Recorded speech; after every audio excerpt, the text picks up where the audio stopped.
yes, we're back. It's the Coyle brothers, JJ Coyle, Owen Luciano. And well, they made the move on Solskjaer, didn't they? And it was coming. Dead man walking, we called it. It's coming. I mean, they gave him every opportunity, didn't they? Certainly did. Well, can I ask you, what did you think about the closing interview? I weren't fully comfortable with it. I love Solskjaer, and I loved his interview as well. I thought it was his. What that said to me was, he came into United at a time of need, and he helped us, and he took us as far as he could, and that's what that interview was all about for me. And he's left a bigger legend than he was before. And do you know what I'm going to enjoy singing? Me. He makes me happy when skies are grey. I've always enjoyed that song, but do you know what I'm going to But he did know. He made us happy when skies were grey, didn't he? Absolutely. It didn't work out this season. But do you know what I'm going to...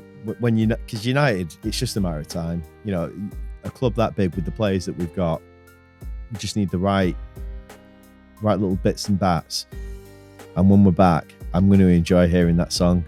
All is at the wheel, all is at the wheel, la la la la la la la la. Because I tell you what, Ferdinand, I don't know if I'm just jumping off here, but Rio was having a little bit of a spat with Jamie Carragher. Jamie Carragher was just going in on Rio because of when he did the I don't care what he's been going in on Rio over that, and he said something when Carrick.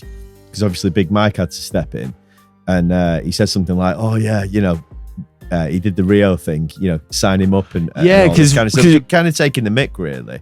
And I do like Jamie Carragher as a pundit, but I think I don't like his. Are you not going to mention Rio's response? I'm going to let you talk about Rio's response, but I just want to say a little bit of something on Jamie Carragher, because I do actually like him as a pundit, and I know he went through all that stuff, spitting through his window, which I think is absolutely disgusting, but we all make mistakes, and I like him as a pundit. I think he's got some great points, and I love what him and Gary Neville are bringing to the Monday Night Football. I watch it, record it every week, it's great, but you're going in on United Carragher at the moment, and what you're doing, you're doing what I don't like, and that's you're just kicking someone when they're on the ground. You're slating Ronaldo all the time, and I don't know why. You say, he can't press, he can't do this, that, and the other. And at the moment, you're just taking cheap shots at United. Well, do you know what, Carragher? Yeah, I've got your card, mister. Because United are coming back, and when they do, I'm coming for you. I'm going to flood your Twitter feed for a bit, see how you like it. Go on, Rio. Yeah, so Rio said when it comes to winning leagues, you can't take a man like Jamie Carragher seriously, because he's never navigated them league-winning waters. And so what does he know? So he says... Whenever he's talking about winning leagues, he says he just puts it on mute. I mean, but Jamie, what I'd say about Gary Neville in this guy, he seemed to be exploring really, really well. I really enjoyed his analysis, and then he went on. Big G Nev. He went to Valencia. Obviously had a bit of a car crash there. Came back from Valencia. I've not seen the same Gary Neville since. Even when I hear his commentary, I'm always hearing him over eulogize about City. When he talks about David Silva, I'm not saying they're not great, but I hear him over eulogizing. And do you not think he has to do that? Do you not think he has to compensate so people aren't saying, "Oh, you're biased"? Listen, I think that's what he's trying to do. I think he's trying to overcompensate his clear United bias. But I just want you to be honest. Don't start telling me you think it's a penalty in situations when it might not be. Let me come here on Gary Neville. I love Gary Neville. I love him. I love what he's got to say. I think he's knowledgeable about the game. I like what he's talking about regulation and all the rest of it. He's a clever guy, and you know what? He's a hard-working guy. He's bloody everywhere. I follow him on LinkedIn, and I've always liked him as a United fan. He was a United captain as well for a while. Big Gary Neville fan. So I don't want to throw him under the bus at all, because I love what Gary Neville's doing. But I do get what you mean. Sometimes it feels like he's overcompensating. But do you know what? I love the way he stood by Ole Gunnar Solskjaer, the way he took his stance over Solskjaer. I think he's a guy of integrity, Gary Neville. That counts for a lot. He is a guy of integrity. But what I'm saying is that initially, before he went to Valencia, for me, I looked at him, opinion-wise, he was the number one guy out there. That's where I put him up there. Big G-Net. I thought he was awesome. I think since he's come back, I think he's compromised some of that with, trying to compensate, as you said, But also, like when I looked at Jamie Carragher, keep trying to put him in a corner and taking his cheap shots, which you very eloquently put. But what I found Gary Neville doing, he doesn't need to do that as well, Carragher, because he has got some. Do you know what? And I actually tweeted him. Sorry to jump in on you. I'm passionate about this because he's upset me with the way he's taking these cheap shots, and I tweeted him, and I just I can't quote myself word for word, but it went along the lines of Liverpool at this moment in time are arguably playing some of the greatest football that I can remember seeing. Obviously, they were great in the 80s or whatever. But look, I mean, it was over 2 decades where they were just fumbling around from one Spanish waiter to another or whatever. You know, they were all over the place. Klopp's come in, steadied the ship. They've spent some money. They play some good football. And while all this is happening over there, he's got nothing better to talk about than Ronaldo. He's 36 and this, that, and the other. Listen, we're not talking about a regular 36-year-old here. Do you know what I mean? Can you not see the guy for yourself? This is a guy who's come to Old Trafford this season, and let me tell you, he's been one of the best strikers on the pitch. Yeah, we called it. JJ called it out against Leicester. He wasn't putting a shift in. But apart from that, for me, he's been absolutely incredible. So why do you keep going in on him week after week? Every time you're on the camera, I want to talk about Ronaldo. Oh, he's 36. This, he can't press. He can't. Listen, don't you worry about Ronaldo. You worry about Liverpool. Okay, yeah? just backseat for a second while I just finish where I was going to go. What I was going to say that for me, obviously, and I don't like the way every time Carragher pins him about, oh, you're trying to protect your mate. For me, Gary Neville should have come out there and said he deserves his place as manager, and he was a good appointment, Solskjaer. People are forgetting that. He'd worked with Pogba, he'd worked with Lingard, he'd worked with the youngsters, so when he came in there, he had that relationship already there. And he had a good relationship with the fans. Made it a nice place to go he made us happy when skies were grey. That's what he did, right? He did. Now this season, where for me, obviously he didn't make that the upgrades that he needed to make, and when the defense come back jaded from the Maguire and Shaw came back jaded from the Euros, he didn't have the gumption to drop them players. He could drop Ronaldo, he could drop Pogba, but he couldn't drop his Maguire, and I think he paid the penalty or paid the price for it in the end. But on the Carragher saga, I actually thought Carragher, since Gary Neville come back, I've liked Carragher's opinions more. That's what I wanted to say where I was going with it. I liked his opinions more. But last few months, since United have been really struggling, he's busting out the full 3-piece suit, all the little accessories, he's pulling it all out. No, but he's coming. You can never dress too smart. But he's come out all guns blazing, and he's not come out there to just necessarily propel like Liverpool. It's just been like, say, having cheap shots at United, and quite frankly, when it comes to United, the only person, Jamie O'Hara, the one person I can take seriously when we're talking about Man United is Roy Keane. Everybody else, I'm not interested. Listen, I love Andy Cole, but Andy Cole doesn't give me the objection. No, because Rio Ferdinand went hot and cold. It's like he was jumping on opinions. It's like he's hurt. Listen, the guy was just stating what he thought, and he was. For me, when I hear Rio talk about United, it's coming from the heart. No, listen, I love Rio, but Owen Hargreaves, when he talks about United, is he coming from the heart? Listen, Hargreaves is class. No, Hargreaves is class, but the person I want to listen to, if anybody, is Roy Keane. Everybody else. Do you know what? And also a bit of listen, and a bit of Paul Scholes.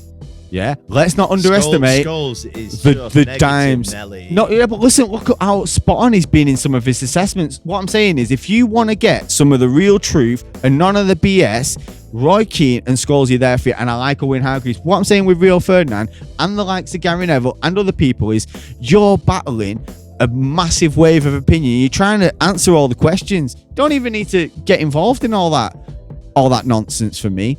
I liked Roy Keane's stance. I get the negative Nelly Scholes. He is a bit of that. But what I'm saying is, he's given us, and it's the two midfielders have given us honest assessments of where we're falling down. And let's be honest, that's been in midfield. And that's probably why Owen Hargreaves made some good points. But anyway, let's take all that away. Solskjaer, mate, you did a fantastic job. You could have done better, but we're proud of you. Is there a Coil Scout Show corner applauso? Complimenti. Solskjaer. Carrick. Michael Carrick stepped in. Take us through it all. Was it Villarreal? Made a couple of tweaks in the Villarreal. Yeah, and won the game. Not easy to go away to Villarreal and win that. The Chelsea game. Tough game. I thought the Chelsea game, he done really well there. He played the extra midfielder in there, and they had a lot of ball. They had a lot of possession. But apart from that Callum Hudson-Odoi chance where De Gea's made a great save, did they really, really hurt us? And I knew we'd get a chance. I knew we'd get chances. And to be honest, if Fred had his shooting boots on, it could have been more damage. That penalty, the softest penalty in the world to get them a draw back. They were lucky for that penalty. But it just reminds me again of Solskjaer when Kurt Zuma fouled Martial and they should have been down to 10 men in that semi-final, where we got the tactics wrong initially, but he's brought Martial on to change the game. It has changed the game, but Kurt Zuma somehow has not been sent off for the same type of challenge, and Chelsea go and win 2-0, and then Arsenal beat them in the final. So, you know, it reminded me of that situation. I thought they were bang lucky. What did you think of the Chelsea game? And again, haven't I said about Chelsea, I'm not fully sold on their attack. Haven't I said that? Yeah, no, you have said that about Chelsea. And, you know, there's a lot of talk. It's interesting you say that because, first of all, I really like Thomas Tuchel. I like what he's brought to the table, and I think it was incredible what he did in that first season at Chelsea. But you know what? I think he's under pressure. Thiago Silva covering up all sorts of cracks. I love Thiago. You know me. I love me some Thiago Silva. I think Tuchel, guys, he's under a little bit of pressure, and I'll tell you why. Because he's under Roman Abramovich, and he don't play no fool. I'll tell you why. Because Timo Werner and Lukaku, they're not quite assets. Did you see Timo Werner steal that goal the other day? Yeah, but they're not, the ball's not crossing the line. He puts his studs to it. That's desperation, isn't it? These guys are not quite at the races now. But Chelsea are still a good team.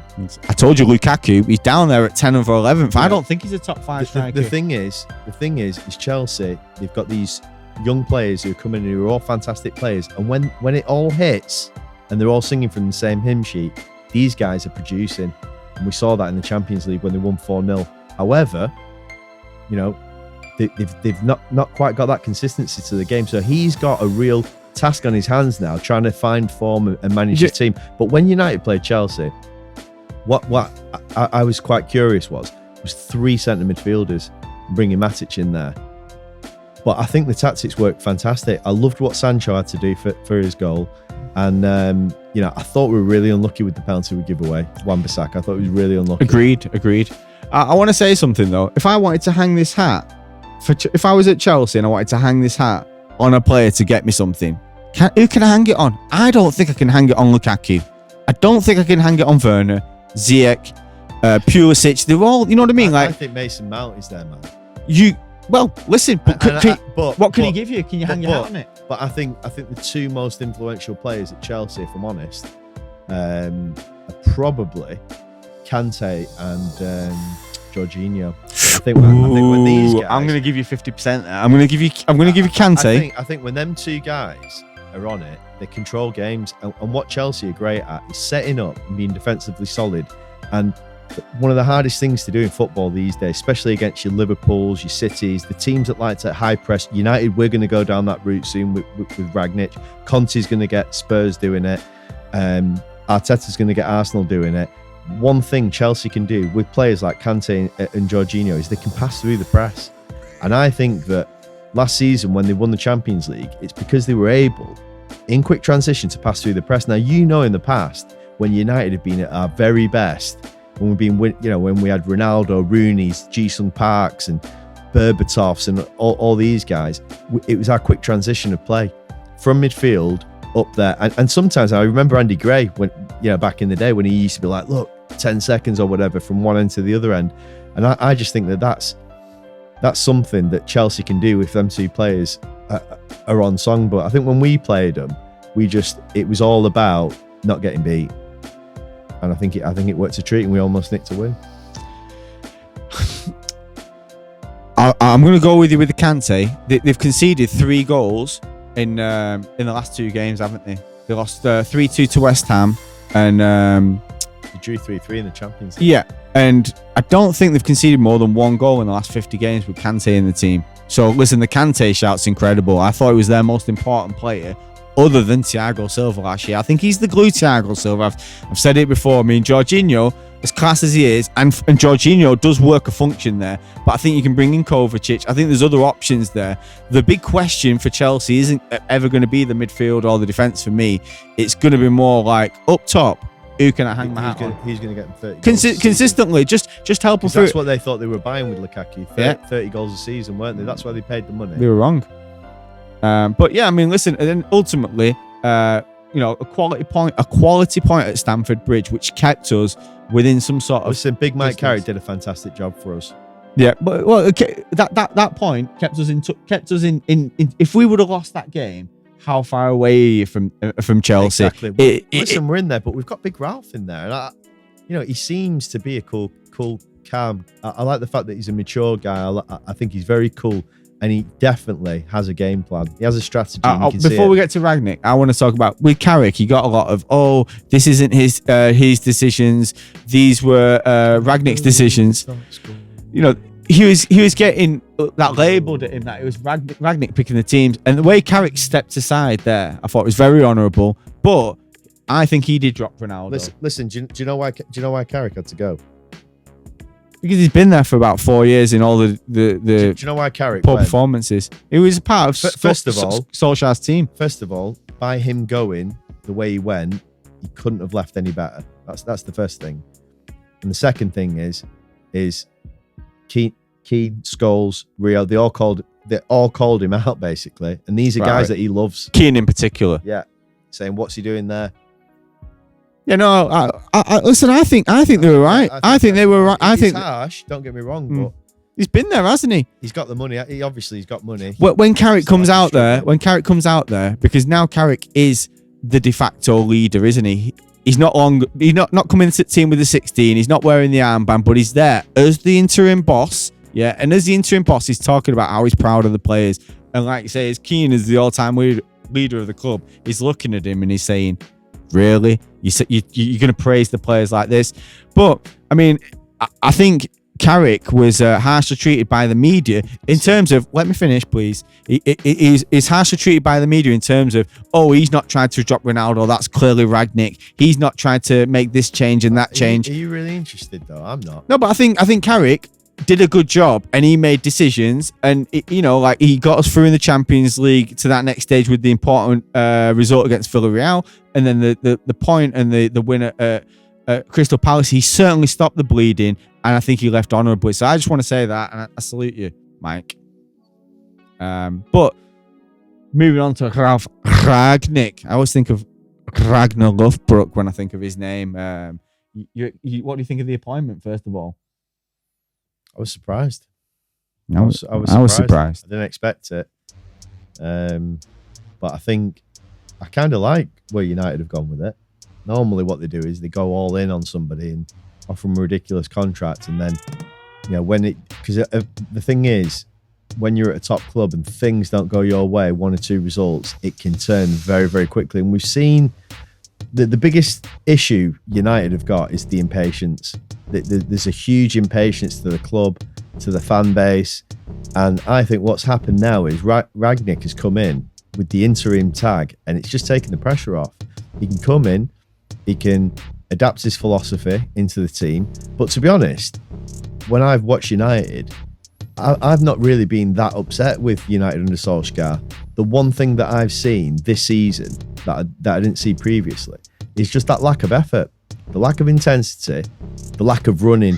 When somebody said to me, United have a 20th or 19th in the league when it comes to running stats, when they're 19th in terms of sprints, and Gary Neville and Carragher and that, they break it down, the pundits break all these stats down, and it's great that you can see all this. But as fans, we don't want to worry about stats and we don't want to get that hung up on them. But ultimately, when your team's playing that bad, as a fan, you're looking for answers, aren't you? You're watching games, but then when you see the stats as well that's backing it up, the fact that we're not running as much, and then we're seeing players, world-class players on 250,000, 300,000 pounds a week, walking, not running, not closing men down, and then you can hear Roy Keane. He clearly still lives and breathes the club, and you can see, you can hear it. People are saying, he's he's a bit aggressive. I think Rod Stewart on Talksport was like, I think Stewart. he was saying I think Roy Keane's a bit. Not Gabo Bongo. No, it was the one I was listening to was Rod Stewart. Basically, he was on there, and what he said is he loved Roy Keane, the player, especially because he's a Celtic fan. He said, but he thinks he's a bit of a bully in terms of as a pundit and the way he went in on Carragher when they had that little thing about Ronaldo. But do you know what? I love that Keane went in on him on Ronaldo because Jamie Carragher's been taking cheap shots. He's 36, he's this, he's that. He doesn't press. And do you know what? I love that from Keane. It's just like, it's almost like he'll do your dirty work for you. He'll say what you want to say or what you're thinking. And that's what's refreshing about him as a pundit for sure. Yeah, this bullying stuff, I mean, or punching down. I look at what Roy Keane said, and he doesn't say anything by accident. Obviously, he's been away from the situation. He's had time to think about the points he wanted to make. And I think fundamentally, he addressed his biggest concern with Solskjaer and Solskjaer's management was the fact that he was picky. He hadn't addressed the midfield and upgraded the midfield, and he took that out on Fred. Yeah, he did. He took that out on Fred, but he's been great ever since. But what I'm saying, thanks, Roy. But what I'm saying is, listening. That's what his biggest gripe with United is the fact that United haven't improved the midfield, and he came out and said as much in terms of, listen, you've got all these people throwing out cheap shots. Jay, I just want to get in on it. Donny van der Beek, no. I know he made a couple of tackles. No. I just want to say that from my personal point of view, no. He's not good enough. I think you're late to the party. I was talking about this before we even signed him. No, listen, he's not good enough. I've seen him. I saw him last night against Young Boys. The guy was struggling in that game. He really was. No chance. Absolutely not. No. Let's get rid of him. Listen, all the fans can sing that. Donny van der Beek. Van der Beek. I like the song. Up to it. I like the song. It's on there with like the Camorra. He's got a nice little rhythm. Yeah, he does. Melody, but forget it. Van der Beek. He struggled. I mean, I saw him give the ball away for Young Boys' goal, and I just thought, do you know what? First of all, you're a professional player, and you're playing at one of the biggest clubs in the world. And that is what you're doing. That is just something that even schoolboys don't do. You never, ever play the ball there. It was careless. And he did it without even looking as well, which was even worse. It was awful. But the amount of times he's misplaced passes yesterday, it was just a disgrace. Look, the big issue with Donny van der Beek, and I said this from the start, is that this guy... Average. This guy's ability, his skill set almost seems to be more of a number 8. But he came in here as a number 10, as a backup cam, as a number 10. He came in as a number 10. Is this the guy that's going to make the difference and you can rely on to move you forward? No, he's not. And because of all the attacking threats we do have that are way more valuable and offer more contributions, he has to take a more deeper role if he wants to fit into this system. And do you know what? He doesn't have... You can't trust him enough. He's not better than McTominay. He's not better than Fred. He's even not better than Matic. He's not better than Lingard. He's not better than Bruno Fernandes. He's not better than Mason Greenwood. What about Pogba? We're going to give Pogba a little hour. He's not better than Pogba. Pogba for me, he's gone. But he's still not better than Pogba, is he? He's not better than Pogba. Yeah, Donny, you've got it all to do. What I will say about Donny is that he looked really, really good he's a likable guy, though. He's a nice guy. He looked good not doing it. He looked good against Watford before Maguire got him sent off. He looked like he was trying to save Solskjaer's career, despite everything that Solskjaer's packed. Listen, the way he's behaved, Donny, he's been exemplary. And you know what? You can kind of understand why he's had a dip in form because he's not played any minutes. So I'm probably being a bit harsh. But when he has played, no. What I've seen. On the Rangnick appointment, anyway, I just want to say that I think it's a good appointment. I was worried that if we didn't make a management change, who out there can... I mean, even if you got the very, very best manager, who can go out there and compete with Klopp, who's already been with his team 5 years, Pep Guardiola, who's been with his team for a period, and Thomas Tuchel. Well, it's an Abramovich move, and but with a bit of a, with a sweetener in terms of you can stay around. Yeah, great. But listen, Rangnick's come in there. He's come in there. He knows what Tuchel did because he passed up on that opportunity, and he could have been there, European champion. Obviously, far fetched, but he's come in there, looked at the United team, and he thinks, and why I like the appointment is that I think Liverpool have negated having a world-class midfield. With their high press, they've had good defence, a good core, they're all functional, but all their quality initially was in the attacking third. So I think with work ethic under Rangnick and this kind of structure, I think we can negate having to play football. But if you got a Spanish manager or you got a technical manager, that midfield just wouldn't fly. We do nothing with it. Whereas Rangnick can just say, win the ball, work your backsides off, and then give it to the guys to push forward. And then, obviously, I didn't know a lot about him until a couple of months ago when things started surfacing. There was tentative links made. But this guy can actually look at Jurgen Klopp and Thomas Tuchel and say, I'm your father. You can give him that whole Darth Vader thing. Klopp, Hoffenheim, getting bullied by Rangnick's style, wants to incorporate Rangnick's style, moving on, and has made a career out of it. And then Thomas Tuchel, who obviously played under him and learnt the aspects of zonal marking as opposed to trying to man mark all the time and opening his eyes up to different things. He's got a clear philosophy. For me, the interim tag means that the pressure's not really there to a degree. And do you know what? I can get me in the top 4. Give me a cheeky little cup run. He's got clear ideas, hasn't he? He's got clear ideas. His clear ideas of if you play the ball back, you need to. It's got to trigger. Yeah. It's got to trigger a press. I want a shot when we win the ball. Clear instructions. Every player knows what they're going to be doing. Let's move on to Italy, Portugal.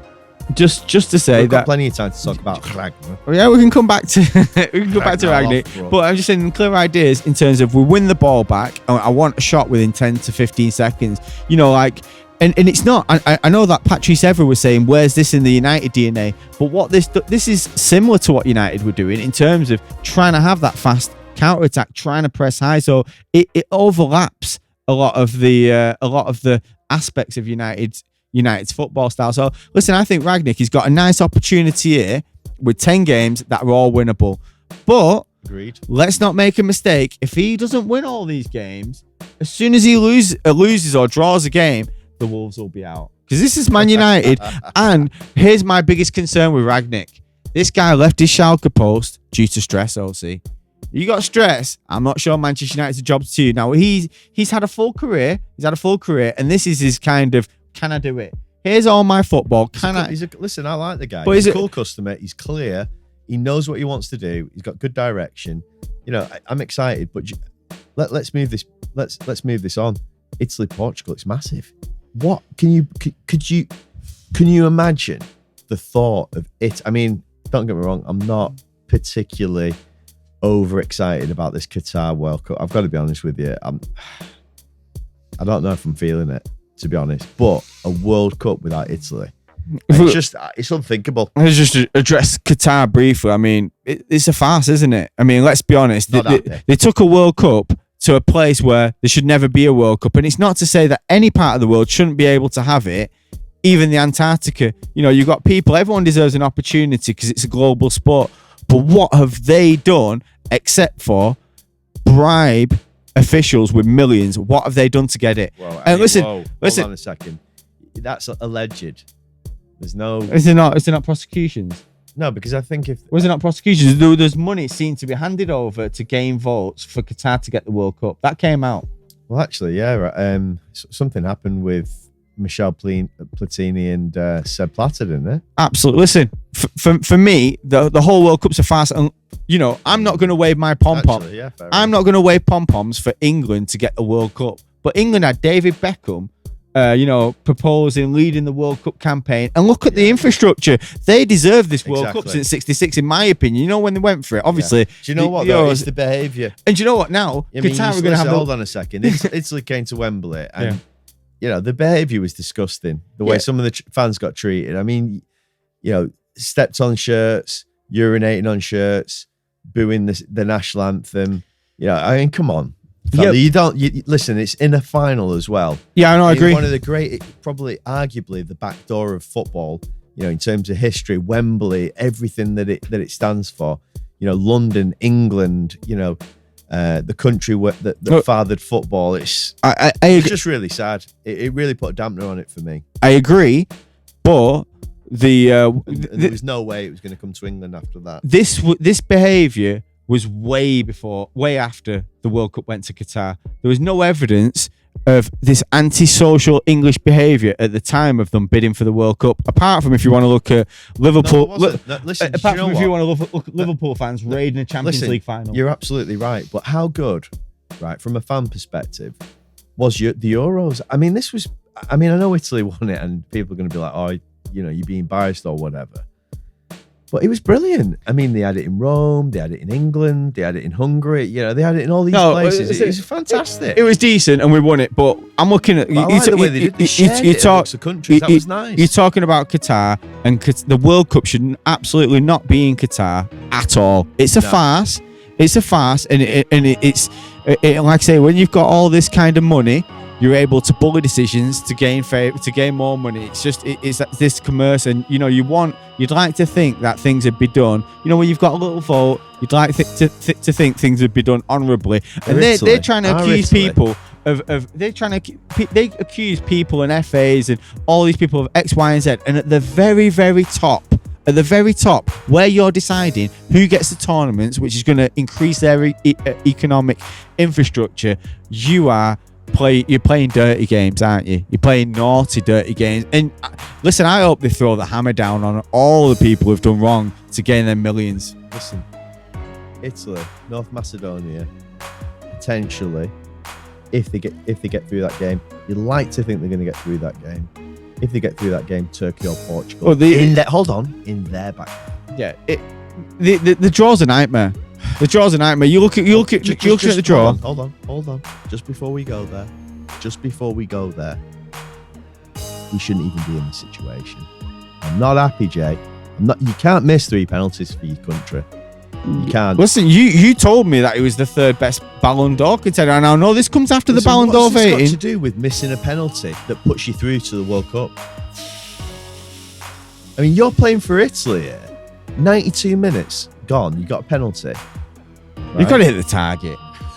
And the thing is, I know Baggio didn't hit the target, but it's not after he's missed 2 penalties. You know, when Baggio missed the penalty, he came back against Chile. Baggio was injured and he played 120 minutes. Exactly. Right? But what I'm saying is, no, but I think it's unforgivable. You've missed 2 penalties, or they've both been saved. Put your mortgage on Baggio and fit Roberto Baggio. No, but I'm just making the point because obviously I'm criticising Jorginho. What about this guy?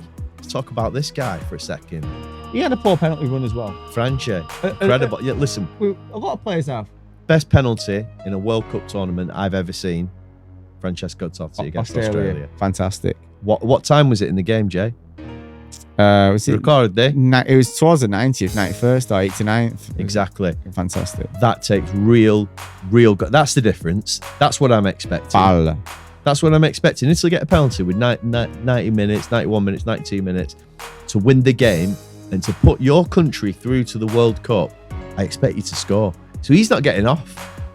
Well, he is not getting off with this. I said, you better pray. Listen. I said for me that last World Cup. I don't know what that Carlo Rizzi hairdo is all about either.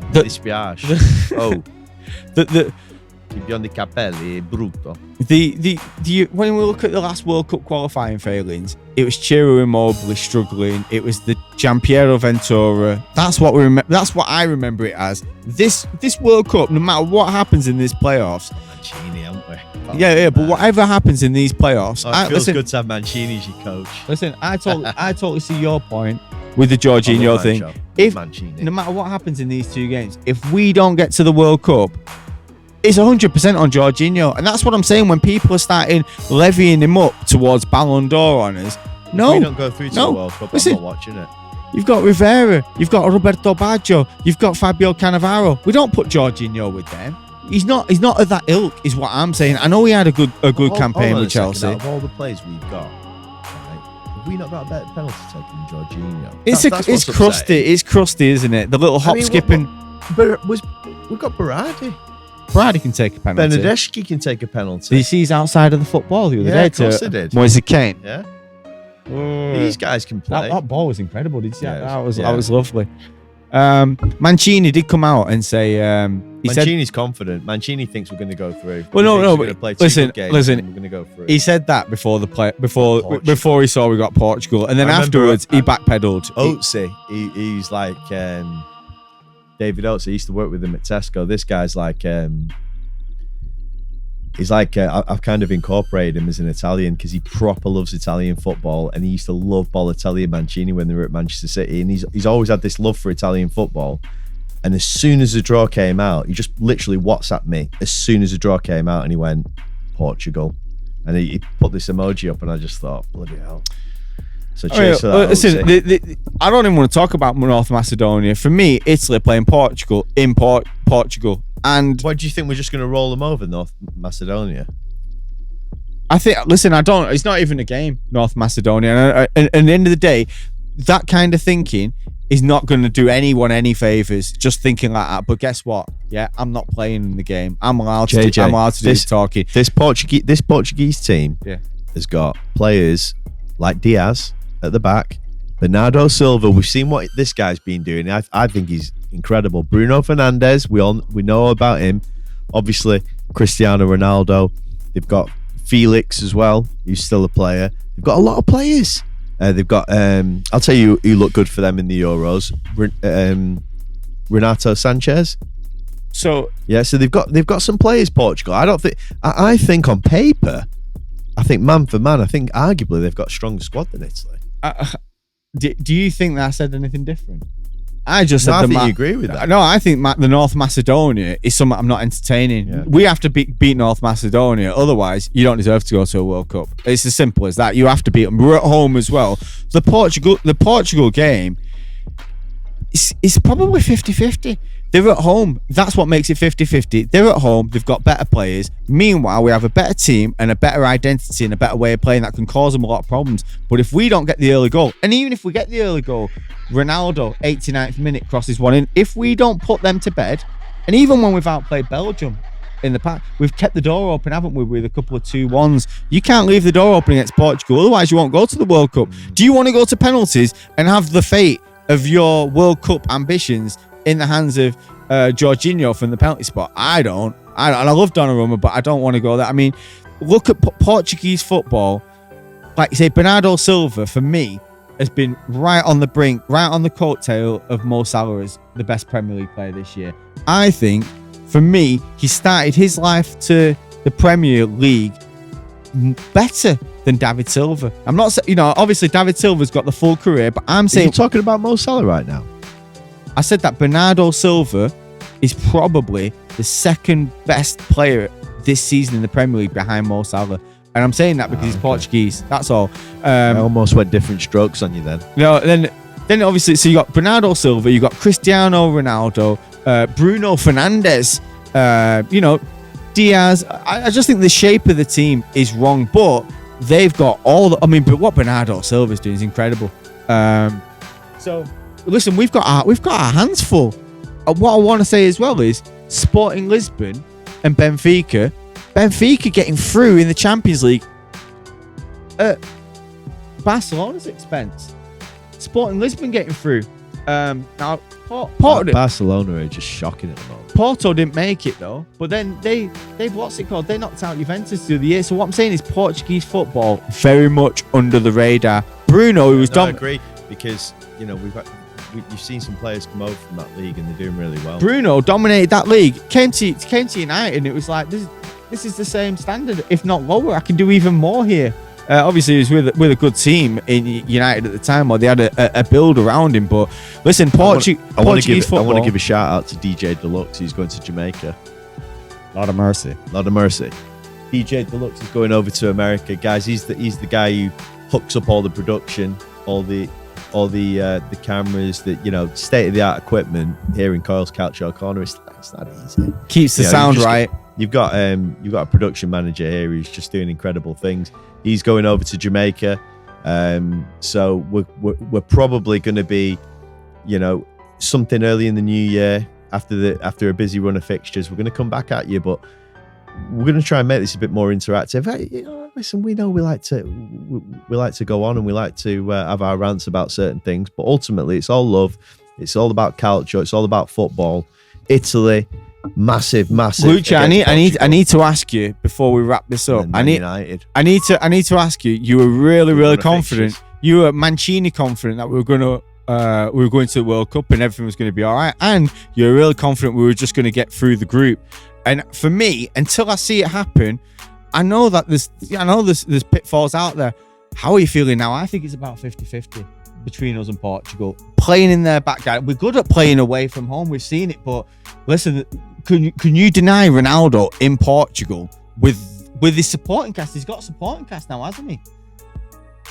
Also, Andre Silva, I've not even mentioned him. The last time Italy played Portugal in the Nations League, they left Ronaldo at home. They were in our group. Andre Silva scored the winner. He just scored the winner against City, for RB Leipzig.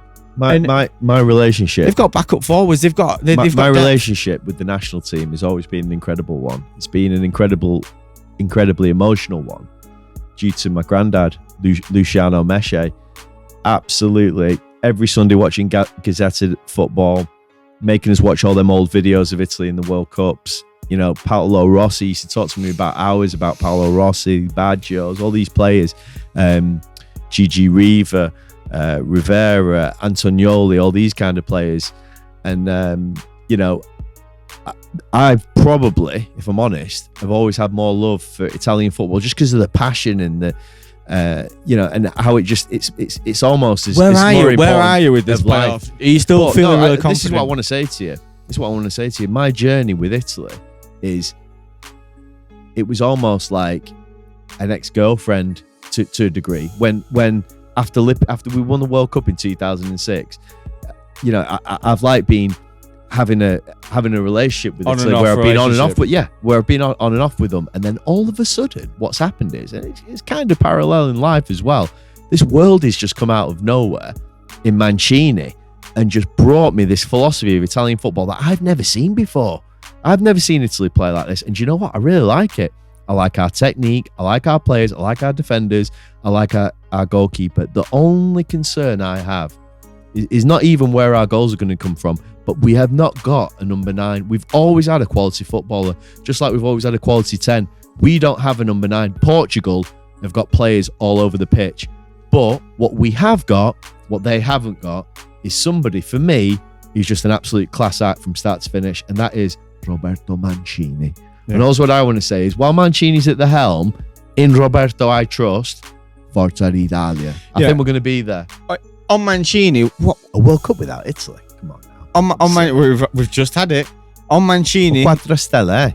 On Mancini, I think it's like we defend like we're Italy, we keep possession like we're Spain, and we press like we're Germany.